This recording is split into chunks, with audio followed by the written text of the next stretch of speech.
السلام علیکم۔ اور بعض دفعہ جو دعائیں بھی نہ کر سکے وہ صبر کر جاتا ہے۔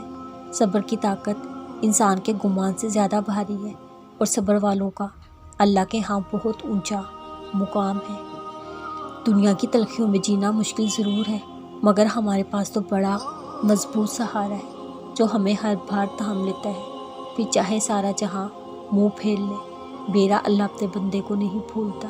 وہ کہتا ہے نہ تو تیرے رب نے تجھے چھوڑا ہے اور نہ وہ بیزار ہو گیا ہے۔ جو کہانیاں صبر پر ٹھہری ہوں وہ ان قصوں سے جیت جاتی ہیں جو طاقت سے مکمل کیے گئے ہوں، کیونکہ دنیاوی طاقتوں سے کہیں زیادہ بھاری صبر کی طاقت ہے۔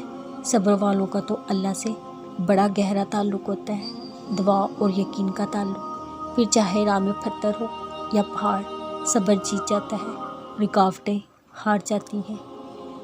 اگر اللہ کا حکم نہ ہو تو انسان فریاد کر سکتا ہی نہیں، یعنی دعا میں ہاتھ اٹھانے والے آپ نہیں ہیں، بلکہ وہ اللہ ہے جو آپ کو خود تک لایا ہے، وہ آپ کو دعاؤں تک لایا ہے۔ کبھی سوچا ہے فلاں چیز کی چاہت سے پہلے بھی کیا آپ اللہ کے پاس اسی طرح جاتے تھے؟ ہر روز روتے تڑپتے گڑ گڑاتے، کیا پہلے بھی اسی طرح مناتے تھے صبح شام؟ اگر نہیں تو جواب بہت سیدھا اور آسان ہے۔ اللہ آپ کو اپنے درمیان ملاقات کے بہانے بنا رہا ہے تاکہ آپ اس سے ملنے جائیں، چاہے کوئی بھی آس دل میں ہو، کیونکہ وہ تو آپ کا اپنی طرف آنا دیکھتا ہے، پھر چاہے غرض کوئی بھی ہو۔